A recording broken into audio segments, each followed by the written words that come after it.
Tak lidi, dneska se nacházím v pohoří Karákoram v Pakistánu a půjdeme společně na viewpoint K2, to znamená místo, odkud jde vidět K2. Jdeme na to. Protože místní hory už nejsou žádná sranda, tak jsme si vzali guida, který nás vyšel na 20 € na den. So this is our guide, Shahbaz. He's taking us around. Tohle je kopec, do kterého stoupáme, dámy a pánové. Není tady žádná cesta, ale náš kamarád ví, kam má jít, takže jdeme. Tak lidi, jsme ve 4000. A před náma ještě furt tohle a to pořád ještě není všechno.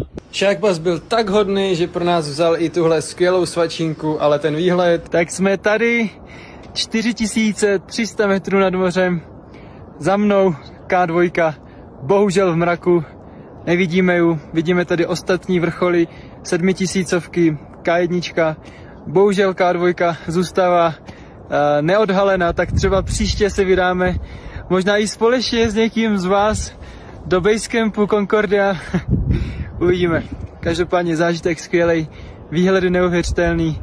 Karákoram doporučuji.